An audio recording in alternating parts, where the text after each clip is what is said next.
आम खबर एक बार फिर से। इलेक्शन कमीशन ने 30 अप्रैल को पंजाब असेंबली के इंतखाबात मुलतवी कर दिए हैं। अब पंजाब असेंबली के आम इंतखाबात 8 अक्टूबर को होंगे। कानून नाफिज करने वाले इदारों का कहना है कि इंतखाबात के लिए हालात साजगार नहीं हैं। प्रोग्राम सेंटर स्टेज के एंकर पर्सन रहमान असर हमारे साथ मौजूद हैं। रहमान साहब, किस तरह से देखते हैं इलेक्शन कमीशन के इस फैसले को, और आपको लगता है कि इलेक्शन कमीशन ने जो तारीख दी है 8 अक्टूबर, इस तारीख को इनेकाद हो पाएगा इलेक्शन का? देखिए, इलेक्शन कमीशन अभी पहले ही ये ऐसे इशारे मिल रहे थे कि ये इंतखाबात का इनेकाद जो है वो वक्त पर मुमकिन नहीं होगा, और ये खदशात की हद तक बात थी। लेकिन इस हवाले से कोई वाज़ेह पेशरफ्त नहीं थी। आज जो जॉइंट सेशन हुआ उसके बाद हुकूमत की भी इस पर जो राय है वो सामने आ गई। इलेक्शन कमीशन का जो फैसला है, अब इस हवाले से कोर्ट का ऑर्डर मौजूद है, और कोर्ट का ऑर्डर इस हवाले से बड़ा वाज़ेह है कि इंतखाबात का जो इनेकाद है वो इसी दौरानिए के अंदर होना है, और उसके लिए एक डेट फिक्स की गई है। 90 दिन का कहा गया है, और 90 दिन से जो जायद वक्त है उसको बामी रजामंदी के साथ तय करने की बात थी। लेकिन अब इस पर यकीनन ये कानूनी मामला भी है कि क्या ऐसा इलेक्शन कमीशन कर सकता है या नहीं। लेकिन क्योंकि इंतखाबी जो शेड्यूल है वो इलेक्शन कमीशन ने जारी करना है, इस हवाले से इलेक्शन कमीशन जो है वो उसने आज जो है वो अपना जो इंतखाबी ज़ाब्ता था उसका ऑर्डर जो है वो विड्रॉ कर दिया है। और उस हवाले से जो है वो आज आपने जो नोटिफिकेशन जो है वो देखा है।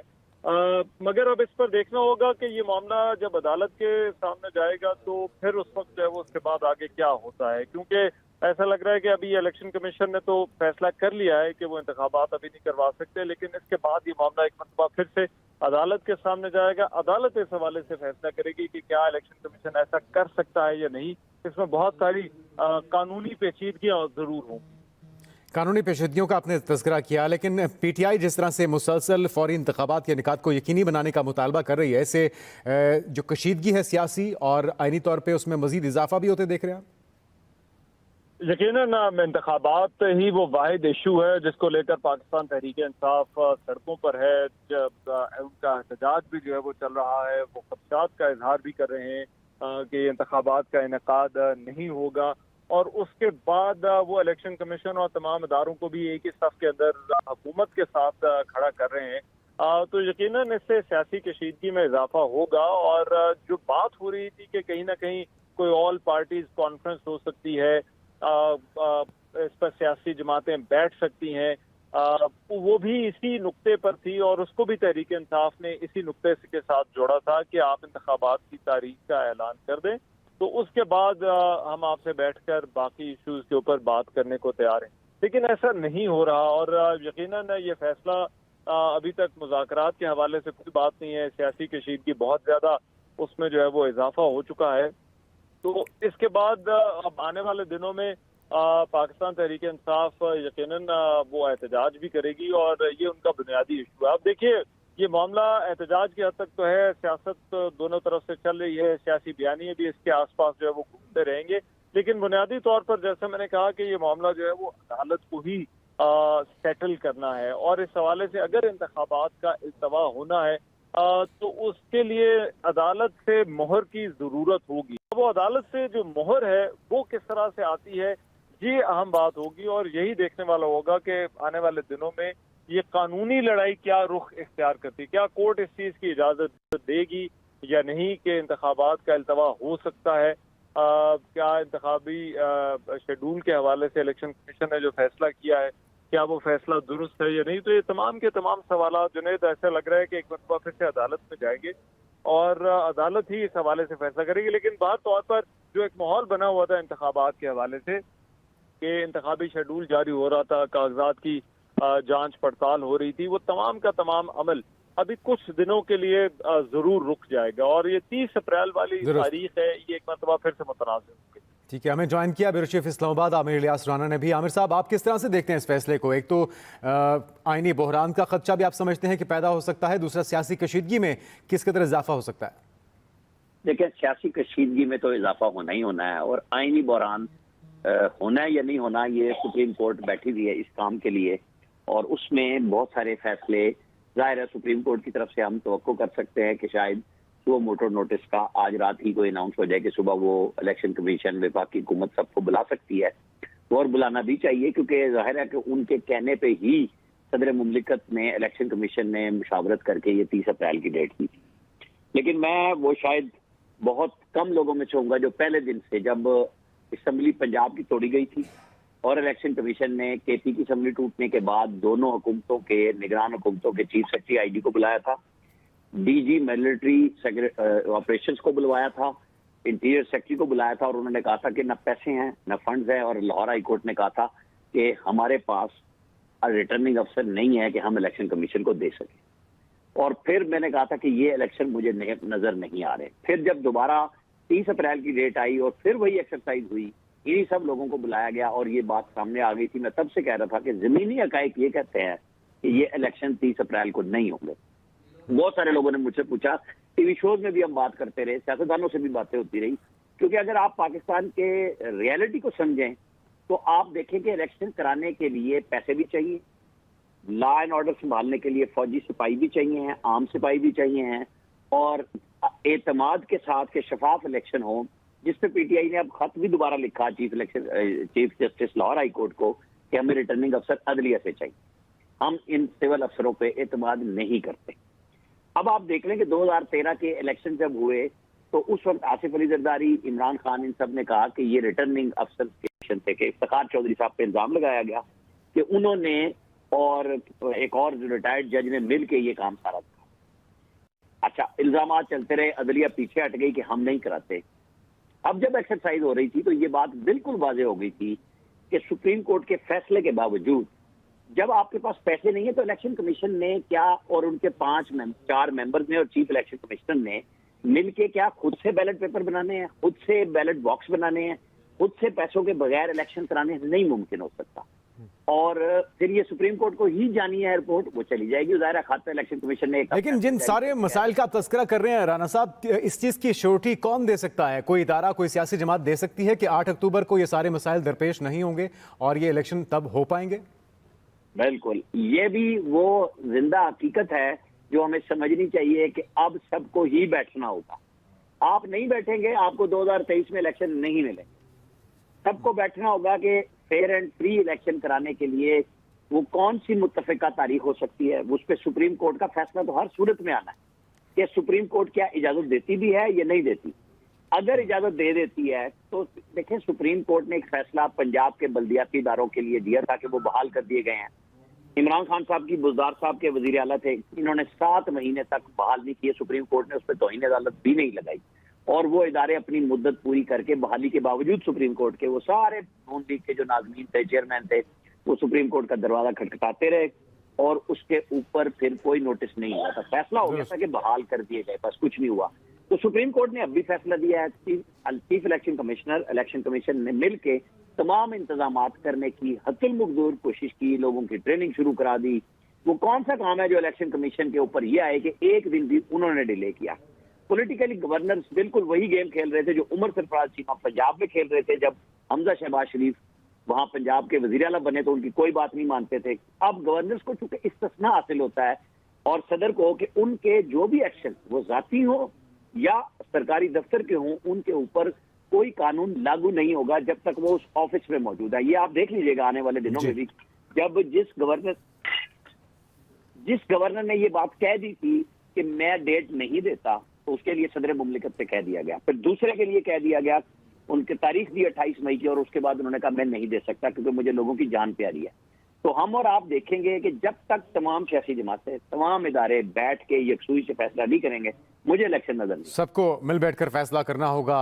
एंकर पर्सन फरवा वही साहबा ने भी हमें ज्वाइन किया है। फरवा साहब, आप किस तरह से देखती हैं इलेक्शन कमीशन के फैसले को, और आपको नहीं लगता कि इससे खान साहब का जो बयानिया है, जो कि उसको बड़ी मकबूलियत भी मिल रही है कि ये लोग बहाना करके, मौजूदा पीडीएम की हुकूमत बहाना करके इलेक्शन नहीं कराना चाहती क्योंकि उन्हें खौफ है कि इमरान खान क्लीन स्वीप कर जाएंगे, इस बयानी को तो मजीद तकवीत नहीं मिलती?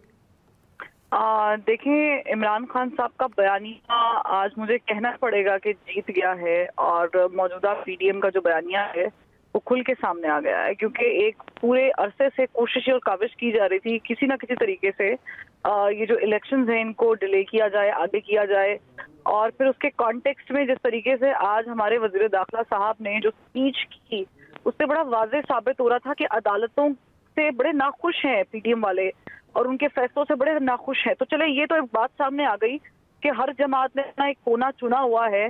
अगर पाकिस्तान तहरीक इंसाफ अदालतों के सहारे आती है, बकौल मरीम नवाज साहिबा के, उनकी जमात के, और उनके सहारे खड़ी हुई है, तो ये भी साबित हो गया है कि ये लोग भी अदालतों को बंद करके या दूसरे इदारों को जो है वो सीढ़ी बनाकर तो अपने इलेक्शन से फरार लेने में कामयाब फिल वक्त हो गए हैं। लेकिन यहाँ पर सवाल बड़ा ये है कि हम इतनी डिस्कशन कर रहे हैं, मैं आमिर साहब को भी सुन रही थी, रहमान को भी सुन रही थी। पॉइंट इज कि हम आइन को कहाँ देखते हैं? हम आइन की बात करते हैं, हमारा 6 सामने वाले का 9 है, उसका 6 9 हमारा 6 है, तो आइन कहाँ है इसमें? जब हमने देखा कि शहबाज शरीफ हमजा शहबाज वाला मामला हुआ, तब भी हमने आइन की धज्जियां उड़ते हुए देखी। अब जब हम देखते हैं कि गवर्नर साहब को भी तारीख नहीं देते, तब भी आइन की धज्जियां उड़ती हैं।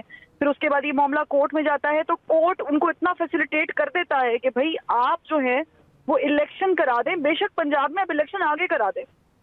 इसके बाद भी अगर इलेक्शन नहीं होते तो मेरा ख्याल से कि मेरा ख्याल से ये कानून की धज्जियां उड़ा दी गई है, तो आइन तो मेरा ख्याल से फेंक देना चाहिए, उसको तो इस्तेमाल करने की जरूरत नहीं है। क्योंकि आइंदा आने वाली जो भी गवर्नमेंट होगी, जो भी जिन्होंने रियासत के लिए सियासत कुर्बान की है, बमा उनके, जो भी हुकूमत आएगी वो यही काम करेगी। फिर तो हर बंदा कहेगा दहशतगर्दी बड़ी ज्यादा है, तो फिर 2008 में इलेक्शन कैसे हो गए?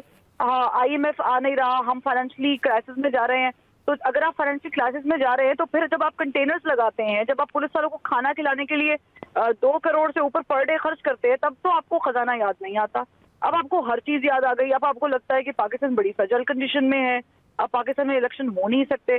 तो मेरा ख्याल से इस चीज को बालाए ताक रखते हुए कि किस जमात का कितना नुकसान हुआ है, मेरा ख्याल से पाकिस्तानी अवाम के मैंडेट, पाकिस्तानी अवाम का नुकसान हुआ है। अगर इलेक्शन नहीं होते हैं तो मुझे तो डर ये पड़ गया है कि जनरल इलेक्शन भी होंगे या नहीं होंगे, या फिर मुझे तो ये भी कहना पड़ जाएगा शायद मजबूरन कि ये जमहूरियत भी है या नहीं है। क्योंकि ज़िया के दौर में हमने देखा कि 3 महीने के लिए इजाज़त आया, इलेक्शन करा देंगे किया, तो 11 साल लगते। तो ये किस तरह पे चल रहे हैं? बेटे तो उनके PTI में चले गए, लेकिन तरह से जो हुकूमत है वो तो इनका आमिराना है। तो इट्स अ पॉइंट जिस पे हमें खड़े होकर सोचना पड़ेगा कि आपको अब बात करनी पड़ेगी, वरना कल को PTI आ जाएगी, अवाम के जोर पे आ जाएगी, तो फिर आपके साथ यही सलूक करेगी, तो आपके पास जवाब नहीं होगा। बिल्कुल ठीक है। रहमान साहब, आपके ख्याल में इलेक्शन कमीशन ने वजूहात में ये कहा है कि कानून नाफिज करने वाले इदारों के मुताबिक हालात साजगार नहीं है इलेक्शन के लिए। ये किन हालात की तरफ इशारा किया जा रहा है, और क्या वाकई में मामला हालात का है, या फिर वही बात कि महंगाई इतनी हो चुकी है, गैर मकबूलियत इतनी बढ़ चुकी है कि खौफ के मारे मौजूदा हुकूमत इलेक्शन नहीं कराना चाहती? देखिए, ये फैसले तो सियासी फैसले होते हैं और फैसले को भी इसी तनाजुर में देखना चाहिए। और हुकूमत ने आज अपना जो माइंड था वो आज पार्लियामेंट के अंदर जो है वो दे दिया था कि वो इंतखाबात के हवाले से वो इस तजवीज़ से को बहुत ज़्यादा इत्तफाक नहीं करते। और मगर ये है कि ये सियासी फैसले हैं, तो इनकी वजूहात कोई ना कोई कानूनी ज़रूर होती हैं। और इलेक्शन कमीशन ने जो दी है, ये उस ब्रीफिंग का हवाला है जो सिक्योरिटी इदारों ने इलेक्शन कमीशन को दी थी।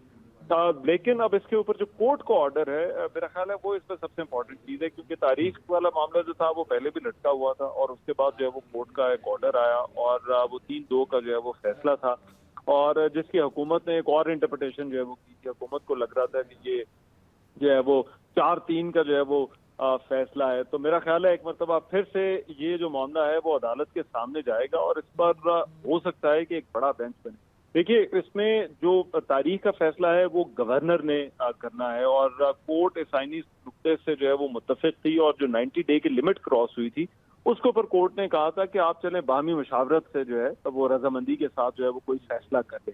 KP के अंदर अभी तक उस तारीख का ऐलान नहीं हो सका है। तो अब जब ये मामला दोबारा कोर्ट के अंदर जाएगा, कोर्ट इस पर असकुत नोटिस ले सकता है, कोर्ट इसमें जो है वो हुकूमत को बुला सकता है, इसमें जो है वो तौहीन अदालत के लिए भी जो है वो इलेक्शन कमीशन अगर कोर्ट का जो है वो हुक्म नहीं मानता तो उसके लिए भी जो है वो दरख्वास्त जो है वो आ सकती है। तो ये तमाम की तमाम ये दरख्वास्तें जो हैं वो होते हुए पहुंचनी सुप्रीम कोर्ट के सामने ही हैं, और ऐसा लगता है कि सुप्रीम कोर्ट का एक लार्जर बेंच जो है वो इस हवाले से फैसला करेगा। हुकूमत पहले ही कह चुकी थी कि वो इलेक्शन जो है वो कराने के लिए उस तरह से रजामंद नहीं है। ये पोजीशन, इस पोजीशन के अंदर कोई तब्दीली नहीं है जुनैद, लेकिन बिल्कुल कोर्ट के ऑर्डर की वजह से जो है वो ये मामला कोर्ट ऑर्डर्स तरीका है। यकीनी तौर पे सबके सामने है, लेकिन उस पर अमल दरामद का ना होना, वजूहात सामने लाई जा चुकी हैं। आमिर साहब, आपके ख्याल में अगर हर फैसला कोर्ट ने ही करना है, अदालतों ने ही करना है, तो आप नहीं समझते कि ये सियासी जमातों की, पार्लियामेंट की नाकामी है? बिल्कुल, इसमें कोई शक है कि पाकिस्तान बतौर मुल्क हम फंस गए हैं। नाकामी की क्या बात है? हमारे पास कुछ है कोई कहने के लिए बात कि आप ये कह दें कि जी ये बात बहुत अच्छी है और दूसरी बात गलत है या ये सही है? क्योंकि मिनासुल कौम हम एक फेलुअर की तरफ गए हैं। ये जो इलेक्शन का है, जो मैं पहले आपसे बात कह रहा था, ये तभी हो सकते थे कि इसको बैठ के हालात को साजगार बना लिया जाता। इमरान खान साहब ने पॉलिटिकली बहुत अच्छा फैसला किया। उनको समझ आ गया कि मैं पॉपुलर हो चुका हुआ हूँ। जो हालत आज पीडीएम की है वो 9 अप्रैल से पहले इमरान खान साहब की। इन्होंने इलेक्शन फौरन ना करा के अदम एतमाद जीत के अपने लिए मुश्किल खुद बनाई, क्योंकि इमरान खान साहब आईएमएफ के साथ मुआहदा करके उससे फिर चुके हुए थे। और इमरान खान क्या, आईएमएफ तो उसे पाकिस्तान कहता है ना, कि पाकिस्तान ने एक मुआहदा किया था, साइन किया था, 50 रुपए की लेवी भी लगेगी, उल्टा 10 रुपए कम कर दिए, पेट्रोलियम मसनूआत पे फ्रीज कर दी। वो गले पड़ गए सारे पाकिस्तान के। आज जब ये सारे के सारे जो तजर्बाकार तरीन वजीर खजाना थे हमारे पास, इसाक डार जो मौजूद हैं, इसलिए फंस गए कि आपके ऊपर बतौर मुल्क ट्रस्ट नहीं रहा पूरी दुनिया का, कि आप लोगों का कोई पता नहीं है आप कब वजीर खजाना बदलते हैं, कब आपकी पॉलिसी बदलती है, कब आप आज की दी हुई बातों से पीछे फिर जाएंगे या मुकर जाएंगे। तो वो चीजें अब हमें वो गिरें लगी हुई हैं। हम बेगर्स आर नॉट चूजर्स। बिल्कुल क्लियर सी बात है, हमारे पास कोई बंदा, कोई मुल्क ट्रस्ट करने को तैयार नहीं है। कि ट्रस्ट डेफिसिट इमरान खान साहब क्रिएट करके गए, इन्होंने ठीक करना था, इनसे भी नहीं ठीक हुआ। अब आप आ जाए कि जी पाकिस्तान के इदारे, इलेक्शन कमीशन जिसने इलेक्शन कराने हैं, लॉ एनफोर्सेस जीएचक्यू ने देना था, इंटीरियर ने देने थे, रेंजर जो हैं, फिर पंजाब और केपी की हुकूमतों ने देने थे। तो इन सब के लिए पैसे चाहिए, अदालती अफसर चाहिए जिस पे ट्रस्ट भी हो। अच्छा, ये सारी चीजों का जब फुकदान हुआ, हम कहेंगे बहुत अच्छी बात है, ये किताबी निसाब की तहरीरी आइन। आमिर साहब, हमारे पास वक्त की कमी है, आपकी कीमती राय हमारे नाज़रीन तक पहुंची। हमारे साथ मौजूद है आमिर इलियास राना, फरवा वहीद और रहमान साहब, आप सबका बहुत शुक्रिया।